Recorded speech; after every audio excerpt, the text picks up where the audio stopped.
السلام علیکم، خیر مقدم ہے آپ کا اردو اسکالرس کے ہمارے اس یوٹیوب چینل پر۔ امید ہے آپ سب خیریت سے ہوں گے اور آپ کی ایگزام کی تیاری بھی بہت اچھی چل رہی ہوگی۔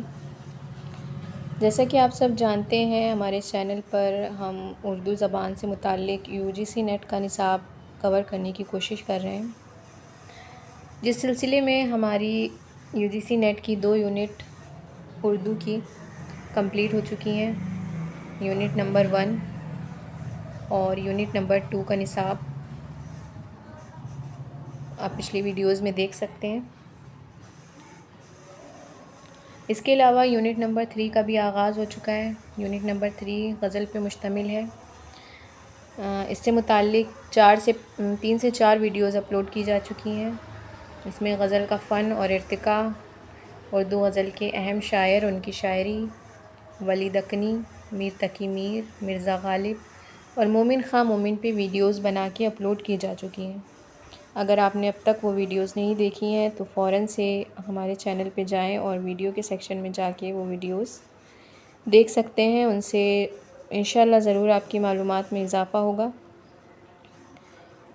آج کی اس ویڈیو میں ہم شاد عظیم آبادی کے بارے میں بات کریں گے، ان کے حالات زندگی اور ان کی تصانیف اور ان کی شاعری پہ تبصرہ کرنے کی کوشش کریں گے۔ تو امید ہے آپ نے چینل کو سبسکرائب کر لیا ہوگا اور ویڈیو کو لائک کر دیا ہوگا۔ میں آج آپ کو سبسکرائب کرنے کے لیے نہیں کہوں گی، نہ ہی لائک کرنے کے لیے کہوں گی۔ اگر آپ کو جو بھی میں پریزنٹ کر رہی ہوں آپ کے سامنے، اس میں کچھ بھی انفارمیٹیو لگ رہا ہے یا لگ رہا ہے کہ اس سے آپ کی معلومات میں اضافہ ہو رہا ہے، تبھی آپ چینل کو سبسکرائب کریے گا۔ تو پہلے ویڈیو کو دیکھیے شروع سے آخر تک۔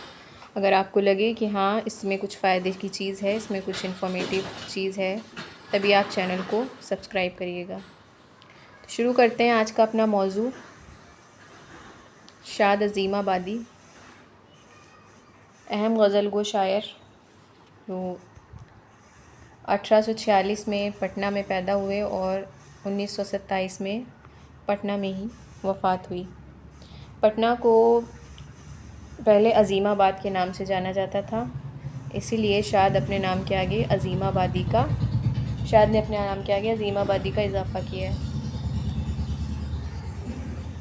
تو عظیم آباد کہیں پہ بھی لکھا ہو تو اس کا مطلب پٹنہ، ٹھیک ہے۔ حالات زندگی پہ نظر ڈالتے ہیں شاد عظیم آبادی کے۔ شاد عظیم آبادی کا اصل نام علی محمد اور شاد تخلص تھا۔ ان کا اصل نام کئی بار پوچھا گیا ہے سوالات میں کہ علی محمد کس کا اصل نام تھا، تو شاد عظیم آبادی کا اصل نام تھا علی محمد۔ عظیم آباد پٹنہ میں 1846 میں پیدا ہوئے۔ والد کا نام سید عباس مرزا تھا۔ والد کا نام کیا تھا؟ سید عباس مرزا۔ ادبی تعلیم میر سید محمد سے حاصل کی اور شاعری میں عبرتی، زخمی، الفت حسین فریاد کی شاگردی اختیار کی۔ ادبی تعلیم یعنی کہ جو شروعاتی تعلیم تھی وہ کس سے حاصل کی؟ میر سید محمد سے۔ اور شاعری کی تعلیم عبرتی اس وقت کے شاعر تھے، زخمی بھی اس وقت کے شاعر تھے، اور الفت حسین فریاد بھی اس وقت کے مشہور شاعر تھے جن کی شاگردی انہی نے اختیار کی۔ شاد نے اپنی عمر کا بیشتر حصہ اردو ادب کی خدمت میں گزارا۔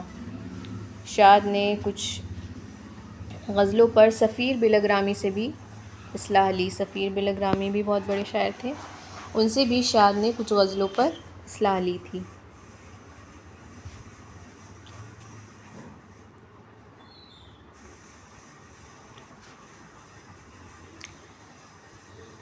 میر انیس اور مرزا دبیر کی صحبتوں کا بھی ان کی شخصیت پر اثر پڑا۔ لکھنؤ ایک بار آئے تھے، یہاں میر انیس اور مرزا دبیر سے ان کی ملاقات ہوئی اور ان کی شخصیات کا اثر بھی ان کی شخصیت پر دیکھا جا سکتا تھا۔ ایک بار علی گڑھ کا سفر کیا، وہاں سر سید سے بھی ملاقات ہوئی، اور ایک بار حالی سے بھی ملاقات ہوئی۔ حالی سے ملاقات یوں ہوئی کہ پانی پت میں ان کا ننیھال تھا شاد عظیم آبادی کا، اور حالی بھی پانی پت کے تھے، تو پانی پت میں ہی ان کی حالی سے ملاقات ہوئی اور سر سید سے بھی ایک بار ملاقات ہو گئی. یعنی اس وقت کی جتنی عظیم ہستیاں تھیں ان سب سے ان کے مراسم رہے تھے. میر انیس سے بھی، مرزا دبیر سے، سر سید سے اور حالی سے بھی، جو جتنی بھی بڑی شخصیات تھیں اردو ادب سے متعلق ان سب سے ان کے مراسم تھے. شاد کا تعلق ایک اعلیٰ جاگیردار گھرانے سے تھا، لیکن ان کے ہندو دیوان اور خزانچی نے ان کی جاگیر اور ریاست کا بڑا حصہ فروخت کر دیا تھا. جو شخص لاکھوں ہزاروں میں کھیلتا تھا اور اسے آخری زندگی میں صرف 100 روپے ماہانہ کی امداد پر گزر بسر کرنا پڑا. یعنی ریاست جاگیردارانہ ماحول میں انہوں نے آنکھیں کھولی تھیں. لیکن کیا ہوا ان کے ساتھ؟ ان کے جو خزانچی تھے اور جو دیوان تھے انہی نے دھوکہ دھڑی کری اور ان کی ریاست کا بہت بڑا حصہ بیچ دیا، جس کی وجہ سے ان کو آخری دور میں، اپنی عمر کے آخری دور میں بہت سی پریشانیوں کا سامنا کرنا پڑا. شاد پٹنہ کے آنرری مجسٹریٹ بھی رہے تھے.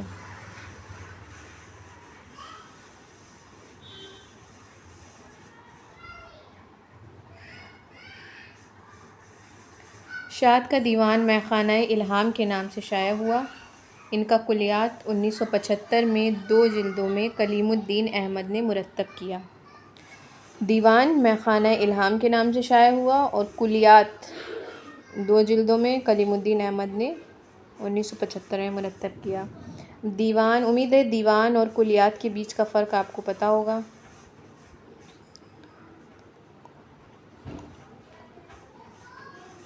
اٹھارہ سو چوہتر میں شاد نے 7 روزہ اخبار نسیم سحر کا اجرا کیا اور 7 برس تک اس کے ایڈیٹر رہے.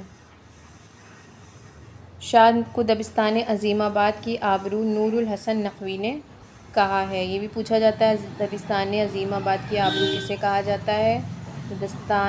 دبستان عظیم آباد کی آبرو شاد عظیم آبادی کو کہا جاتا ہے. کس نے کہا ہے؟ نور الحسن نقوی نے کہا ہے. پٹنہ میں 1927 میں شاد کا انتقال ہوا.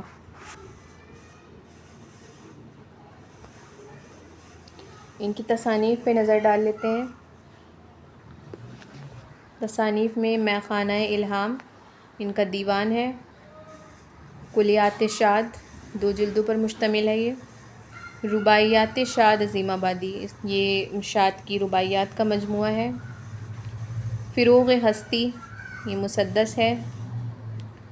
سروش ہستی یہ قطعات کا مجموعہ ہے. مجموعہ مراثی مولود، اس میں 48 مرثیے، 3 مولود اور 20 سلام ہیں. زبور عرفان انتخاب کلام شاد عظیم آبادی ان کے کلام کا انتخاب ہے زبور عرفان کے نام سے. تصانیف کے نام یا تو آپ نوٹ کر لیے یا پھر ان کا اسکرین شاٹ لے لیے.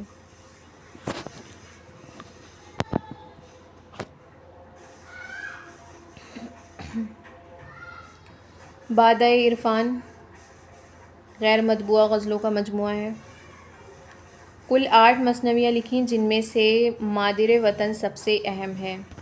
8 مثنویوں کے نام نہیں دیے ہیں یہاں پہ، صرف مادر وطن جو سب سے اہم ہے اور سب سے زیادہ پوچھی جاتی ہے اس کا نام دے دیا ہے مادر وطن. شاد نے کل 3 ناول بھی لکھے. کون کون سے ناول؟ صورت الخیال 1876 میں لکھا. یہ ناول صورت الخیال 3 جلدوں میں مشتمل ہے.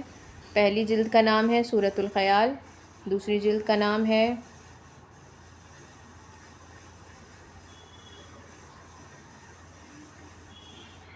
حیۃ الکمال. یہاں پہ دوسری جلد کا نام تھوڑا غلط ہو گیا ہے، شاید ٹائپنگ ایرر ہے، میں آپ کو صحیح کر کے بتاؤں گی. تیسری جلد کا نام ہے حلیۃ الکمال. اس کے علاوہ ان کا دوسرا ناول ہے بدھادہ 1889 میں شائع ہوا.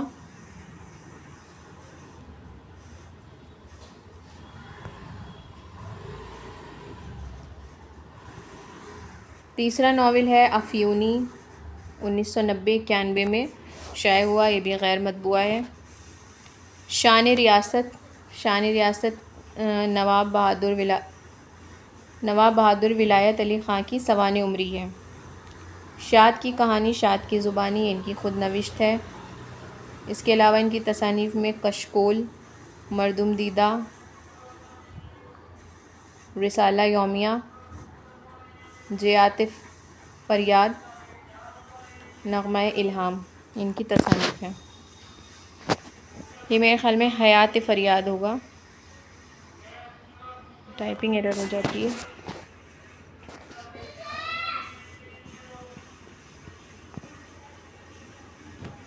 ان سے متعلق اہم نکات دیکھ لیتے ہیں۔ شاد کے بارے میں کہا جاتا ہے کہ اگر میر کے سادہ اور بے ساختہ انداز بیان میں آتش کی رنگینی بیانی کی آمیزش کر دی جائے تو شاد کا اسلوب وجود میں آئے گا۔ کیا کہا گیا ہے؟ شاد کے بارے میں کیا کہا گیا ہے کہ اگر ان کے میر کے سادہ اور بے ساختہ انداز میں آتش کی رنگی بیانی کی آمیزش کر دی جائے تو شاد کا کلام وجود میں آئے گا۔ شاد کو خان بہادر کا خطاب دیا گیا 1891 میں۔ یہ بھی پوچھا جاتا ہے خان بہادر کا خطاب کسے دیا گیا؟ شاد عظیم آبادی کو خان بہادر کا خطاب دیا گیا۔ کب دیا گیا؟ 1891 میں دیا گیا۔ نور الحسن نقوی نے شاد کو دبستان عظیم آباد کی آبرو کہا ہے۔ یہ ہم پیچھے دیکھ چکے ہیں۔ ان کے کلام کا نمونہ ہے تمناؤں میں الجھایا گیا ہوں، کھلونے دے کے بہلایا گیا ہوں۔ بہت ہی مشہور شعر ہے، کبھی نہ کبھی آپ نے بھی ضرور سنا ہوگا۔ تو یہ تھے شاد عظیم آبادی، اردو کے اہم غزل گو شاعر۔ ایک بار اور نظر ثانی کر لیتے ہیں۔ اصل نام علی محمد تھا، شاد تخلص، عظیم آباد میں 1846 میں پیدا ہوئے۔ والد کا نام عباس مرزا تھا۔ ابتدائی تعلیم میر سید محمد سے حاصل کی اور شاعری میں عبرتی زخمی اور الفت حسین فریاد کی شاگردی اختیار کی۔ اپنے عمر کا بیشتر حصہ انہوں نے ادب کی خدمت میں صرف کیا۔ شاد نے کچھ غزلوں پر سفیر بلغرامی سے بھی اصلاح لی۔ میر انیس مرزا دبیر کی صحبتوں کا بھی اثر پڑا اور سر سید سے ملاقات کری، حالی سے بھی ایک بار ملاقات کری۔ ان لوگوں کی شخصیتوں کا اثر بھی ان کے اوپر پڑا۔ اعلیٰ جاگیردارانہ گھرانے سے تعلق رکھتے تھے، لیکن وہ جاگیریں باقی نہ رہ سکیں، ان کو فروخت کر دیا گیا، ان کے ساتھ زیادتی ہوئی اور انہیں عمر کا آخری حصہ بہت پریشانی میں بسر کرنا پڑا۔ شاد پٹنہ کے آنری مجسٹریٹ بھی رہے۔ اس کے علاوہ شاد کا دیوان میخانہ الہام کے نام سے شائع ہوا۔ ان کا کلیات 1975 میں 2 جلدوں میں کلیم الدین احمد نے مرتب کیا۔ 1874 میں شاد نے 7 روزہ اخبار نسیم سحر کا اجرا کیا، جو 7 برس تک جاری رہا۔ ان کو دبستان عظیم آباد کی آبرو کہا گیا۔ کس نے کہا؟ نور الحسن نقوی نے کہا۔ اور 1927 میں شاد کا انتقال ہو گیا۔ تصانیف میں میخانہ الہام، کلیات شاد، رباعیات شاد عظیم آبادی، فروغ ہستی، سروش ہستی، مجموعہ مراثی مولود، زبور عرفان، بادہ عرفان، مثنوی مادر وطن۔ اس کے علاوہ ان کے 3 ناول، صورت الخیال جو 3 حصوں پہ مشتمل ہے، دوسرا ناول بدھادہ، تیسرا ناول افیونی۔ اس کے علاوہ شان ریاست، شاد کی کہانی شاد کی زبانی ان کے خود نوشت، کشکول، مردم دیدہ، رسالہ یومیہ، حیات فریاد اور نغمہ الہام، یہ ان کی تصانیف ہیں۔ امید ہے آپ کو ویڈیو پسند آئی ہوگی، اور ہمارے چینل پہ شارٹ ویڈیوز بھی اپلوڈ کی جا رہی ہیں جن میں چھوٹے چھوٹے ٹاپکس کو لیا گیا ہے اور ان کی وضاحت کرنے کی کوشش کی گئی ہے۔ تو شارٹ ویڈیوز کو بھی دیکھیے گا، اس سے بھی آپ کو بہت زیادہ فائدہ ہوگا شارٹ نوٹس بنانے میں۔ تو اگلی ویڈیو ہم انشاءاللہ منڈے کو اپلوڈ کریں گے اگلے غزل گو شاعر، میرے خیال میں حسرت موہانی یا فانی بدایونی میں سے کسی ایک شاعر پہ، بات کی جائے گی اس ویڈیو میں، تو تب تک کے لیے اپنی تیاری جاری رکھیے، اور جو ویڈیوز آپ نے نہیں دیکھی ہیں ان کو بھی دیکھ لیے۔ تب تک کے لیے اللہ حافظ، ملتے ہیں اگلی ویڈیو میں۔